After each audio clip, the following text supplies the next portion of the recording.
என் பேர் வந்து நீனிகா. உச்சிதனை முகுந்தான்ற படத்தில் வந்து ஒய் புனிதவதி கேரக்டர் வந்து பண்ணியிருக்கேன். என் கேரக்டர் வந்து இலங்கையிலேருந்து கஷ்டப்படுற புனிதவதியோட ஸ்டோரி தான் வந்து நான் பண்ணியிருக்கேன். என் பெஸ்ட்டை வந்து நான் கொடுத்துருக்கேன். எல்லோரும் நல்லா என்கரேஜ் பண்ணியிருக்கேன். Sathyaraj sir, Sangeetha ma'am, Nassar sir எல்லாருமே வந்து நல்லா என்கரேஜ் பண்ணி வந்து பண்ணியிருக்கேன். என்னால் முடிஞ்ச பெஸ்ட்டை கொடுத்துருக்கேன். அது மாதிரி டேரக்டர் சார் நல்லா என்கரேஜ் பண்ணுவார். நீ வந்து நல்லா பண்ணுறமா, இன்னும் கொஞ்சம் நல்லா பண்ணு அப்படின்னு சொல்லி தான் வந்து பண்ண வைப்பார். அப்புறம் வந்து கேமராமேன் சார், மணவாளன் சார் எல்லாருமே நல்லா பண்ணியிருக்காங்க. அப்புறம் இமான் சாரோட சாங்ஸ்லாம் வந்து சூப்பராக வந்திருக்கு. வணக்கம். இது வந்து ஒரு பத்திரிகையாளருடைய படம் தான். அவர் அங்கேருந்து தான் இங்கே வந்திருக்காரு. அதாவது இன உணர்வில் வந்து ரொம்ப நேர்மையான இன உணர்வாளர் வந்து புகழேந்தி தங்கராஜ்னு சொன்னோம். அதாவது அதில் எந்த விதமான உள்நோக்கம் இருக்காது. அப்படி ஒரு வேகமான உணர்வாளர், நேர்மையான உணர்வாளர். இந்த கதையை சொன்னப்போ இந்த எல்லா வரலாற்றையும் அவர் சொல்லிட்டார். எனக்கு மிகப்பெரிய நம்பிக்கை இருக்குது. நல்ல படங்களுக்கு பத்திரிகையாளர்கள் வந்து அற்புதமாக விமர்சனம் எழுதுவீங்க, அதில் எந்த சந்தேகமும் இல்லை. எத்தனையோ படங்கள் வந்து பத்திரிகை விமர்சனத்துக்கு அப்புறம் தான் பெரிய ஹிட் ஆகிருக்குது. அதுக்கு மிகப்பெரிய உதாரணம் வந்து ஆட்டோகிராஃப் வந்து விமர்சனங்கள் வர ஆரம்பிச்சதுக்கப்புறம் அந்த படத்தினுடைய வெற்றி பெருசாக இருந்தது. ஆனால் இப்போ இருக்கிற சூழ்நிலை என்ன, இப்போ உதாரணத்துக்கு வெங்காயம்னு ஒரு படம், ரொம்ப சாதாரண படம். ஆனால் பத்திரிகை விமர்சனம் வந்து ரொம்ப பிரமாதமாக இருந்தது. எல்லா பத்திரிகைகளும் அந்த படத்தை பற்றி அற்புதமாக எழுதுனாங்க.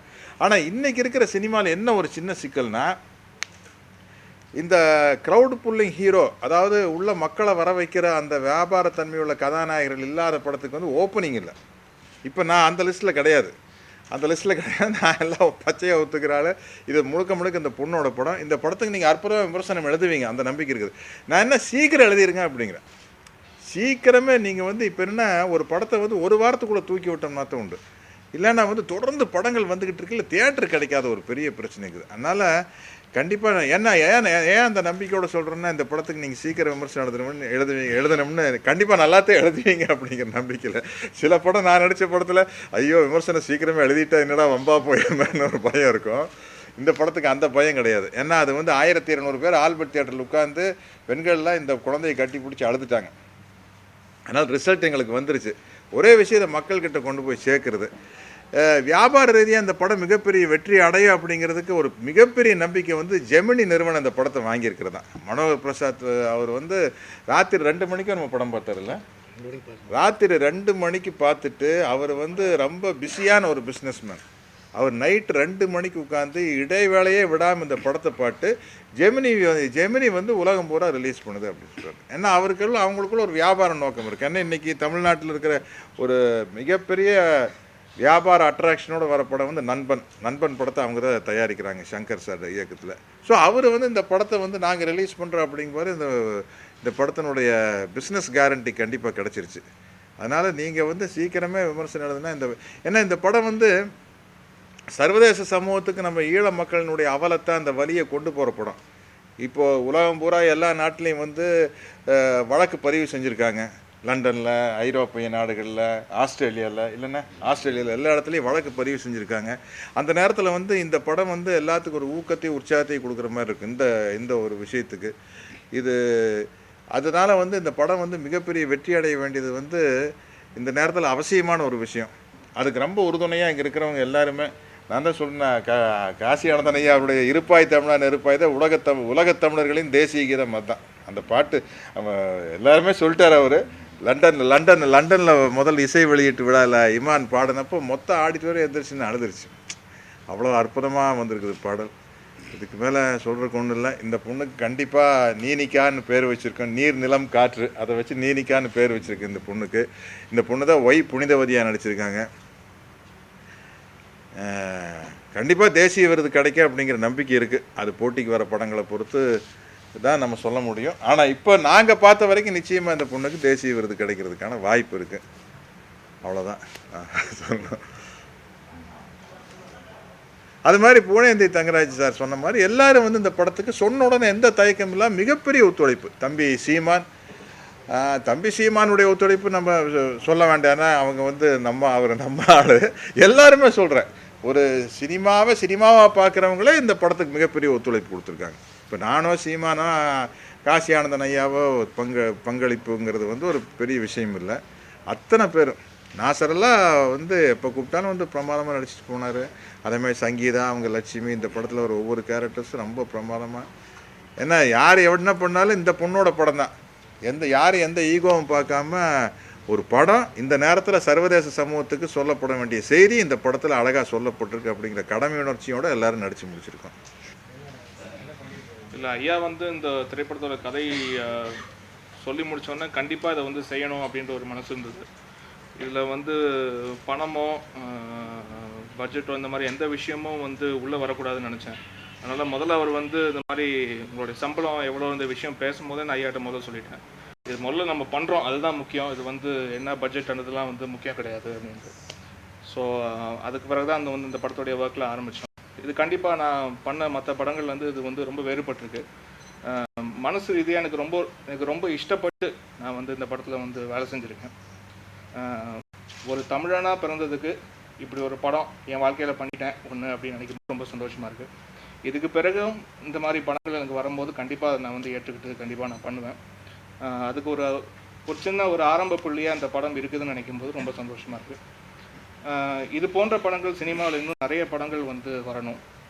ஈழ மக்களுடைய பிரச்சனைகளை வந்து சித்தரிக்கிற படங்கள் இன்னும் நிறைய படங்கள் வரணும்னு ஆசையாக இருக்குது. ஒரு சினிமா ரசிகனாக எனக்கு ரொம்ப ஆசையாக இருக்குது. இந்த படத்தை தயாரிக்கும்போது, இந்த படத்தை இயக்கும்போது, இந்த படத்துக்கு முழு ஒத்துழைப்பு கொடுத்த எங்களுடைய மூத்த தோழர், நான் பார்த்தா இந்த படத்தை வழிநடத்திய நண்பர் அண்ணன் சத்யராஜ் அவர்கள் எங்களுக்கு பூரண ஒத்துழைப்பு கொடுத்தார். அப்படி ஒரு ஒத்துழைப்பு. அடுத்ததாக இந்த படத்தில் அவருடைய கதாபாத்திரத்தின் பெயர் பேராசிரியர் நடேசன். இலங்கையில் நடந்த இனப்படுகொலையை பற்றி பேசியதால் கைது செய்யப்பட்டு சிறை சென்று விடுதலையாகி வெளியே இருந்திருக்கும் பேராசிரியர் நடேசனாக அவர் நடித்திருக்கிறார். அவருடைய துணைவியாராக சகோதரி சங்கியா நடித்திருக்கிறார்கள். இவர்களை தேடி வருகிற ஒரு 13 வயது குழந்தையின் கதைதான் உச்சிதனை முகந்தாள். இந்த 13 வயது ஒய் புனிதவதி என்கிற குழந்தை மட்டக்களப்பிலிருந்து ஒரு 12 கிலோமீட்டரில் சிட்டுக்குருவி மாதிரி சுதந்திரமாக சிறகடித்து பறந்த ஒரு சின்ன பறவை. 2009 மார்ச் 1ஆம் தேதி அடித்த புயல் அன்னைக்கு தான் ஊருக்குள்ளே இராணுவம் நுழைந்தது. அந்த புயலில் அந்த சிட்டுக்குருவியின் சிறகுகள் எப்படி சிதைத்து எரியப்பட்டன என்பதை அழுத்தம் திருத்தமாக இந்த படம் பதிவு செய்திருக்கிறார். நிர்வாகத்தை குறை சொல்லிக் கொண்டிருந்தோம். உண்மையில் குற்றவாளிகள் யார்? மௌன சாமியார் மாதிரி இந்த 26 கிலோமீட்டர் நடந்த இனப்படுகொலை பார்த்தும் பாராதவர்களோடு இருந்த நாம் ஒவ்வொருவரும் குற்றவாளிகள். அதான் உண்மையான குற்றவாளி. நம்மளால முத்துக்குமார் மாதிரி தீக்குளிச்சிட்டோமா? இல்லை. நல்ல வாழ்க்கை வாழ்ந்து கொண்டோம். டாஸ்மாகுக்கு போனோம், சினிமா தியேட்டருக்கு போனோம், திருமணங்களில் கலந்து கொண்டோம், பிள்ளை பெற்று கொண்டு இருந்தோம். இதைத்தான் தமிழ்நாட்டில் செய்து கொண்டிருந்தோம். 1.5 லட்சம் பேர் செத்ததை பற்றி நாம் கவலைப்பட்டோமா? அந்த குற்ற உணர்ச்சியோடு தான் இந்த படத்தை நான் எடுத்திருக்கிறேன். இந்த படத்தை பார்க்குற ஒவ்வொருத்தரும் அந்த 13 வயது குழந்தையின் வாழ்க்கையை பார்த்து கற்றுக்கொள்ள வேண்டிய பாடங்கள் நிறைய இருக்கிறது. எல்லாரும் கேட்குறாங்க, இந்த குழந்தைக்கு என்ன நடந்தது என சொல்ல வேண்டிய அவசியமே இல்லை. ஒய் புனிதவதி என்கிற அந்த 13 வயது குட்டி தேவதைக்கு என்ன நடந்ததோ அது உலகத்தில் எந்த குழந்தைக்கும் நடக்கக்கூடாத கொடுமை. புனிதவதியுடைய அந்த வரலாற்றை பத்திரிகை ஒன்றில் அதனுடைய டிவி முன்னாடி அதனுடைய கேமரா முன்னாடி உட்கார்ந்து பேசும்போது பேட்டி எடுத்த வரது, அதிலிருந்து தான் உச்சிதனை முகந்தால் படத்துக்கான கருவு இருந்தது. அவர் அழுது பேட்டி பாதியிலே நின்று, அதற்கு பிறகு இமான்கிட்ட போய் கதை சொல்லும்போது இமான் அழுது, பாதியில் இடைவேளை வரை கதை சொல்லிவிட்டு ஒரு அரை மணி நேரம் கையை கட்டி ஒருத்தர் பார்த்துக்கிட்டு இருந்து, இதெல்லாம் ஃப்ளாஷ்பேக்கில் சொல்ல வேண்டிய விஷயங்கள். இப்படி ஒரு படம் எடுக்கும்போது ஒரு நல்ல பேக்ரவுண்ட் வேணும்னு நினச்சேன். முதலில் நான் அணுகியது சத்யராஜ் தான். அவர் ஒருத்தர் தான் நம்பிக்கையோடு அணுக முடியும். சும்மா தமிழ் இப்படிலாம் பேசிகிட்டு இருக்கவங்க நிறைய பேர் இருப்பார்கள். உண்மையிலே உணர்வு சில பேருக்கு இருக்கும் இல்லையா? அது யாருக்கு இருக்கும் என்று பார்த்து சத்யராஜ்கிட்ட பேசினேன். நீங்கள் நடேசன் அடிக்கணும் என்று. பெருந்தன்மையோடு எதுவுமே பேசாத பெருந்தன்மையோடு ஒத்துக்கொண்டவர். அதுக்கப்புறம் இமான்கிட்ட போனேன். இமான் மைனா முடித்த நேரம் ரொம்ப பாப்புலராக இருக்கார், எல்லாம் போகாதீங்கன்னாங்க. அதை பேசினேன். இமான்கிட்ட போய் பேசி முடித்த பிறகு நான் சொன்னேன், உங்களுடைய ஊதியத்தை நான் நிர்ணயிக்க முடியாது, நீங்கள் சொல்லுங்கள், என்ன கேட்டாலும் கொடுத்துட்றேன்னு. அவர் சொல்ல, இந்த படத்துக்கு நீங்கள் என்ன கொடுத்தாலும் நான் வாங்கிக்கிறேன் அப்படின்னார். ரொம்ப பெருந்தன்மையோடு. இந்த படத்தில் அவர் கேட்ட ஒரே ஒரு வேண்டுகோள், இந்த படம் முழுக்க அவர் ஒரே ஒரு டிமாண்ட் தான் எங்களுக்கு வைத்தார். அது இருப்பாய் தமிழா நெருப்பாயினி இருந்தது போதும் செருப்பாயினி என்கிற கவிஞர் காசி ஆனந்தனின் பாடல் சுட சுட அவருடைய மேஜை மேலே இருக்கு. அங்கே அவர் மியூசிக் போடுறாரு, காசி ஆனந்தனே எழுதிட்டு இருக்கார். அவருடைய கவிதையெல்லாம் பாட்டாகிடுச்சு. அந்த கடைசி வரிகள் அந்த இருப்பாய் தமிழாவோட காசியாமனுடைய வரி தான் இந்த படம் சொல்ல போகிற செய்தி. அது கடைசி வரியில் அவர் கேட்டார், எம் பிள்ளையை மண்ணில் புதைப்பார்கள், அவள் தாய் மண்ணை அவர்கள் எங்கே புதைப்பார்கள்? எவனாவது பதில் சொல்லணும் இந்த கேள்விக்கு.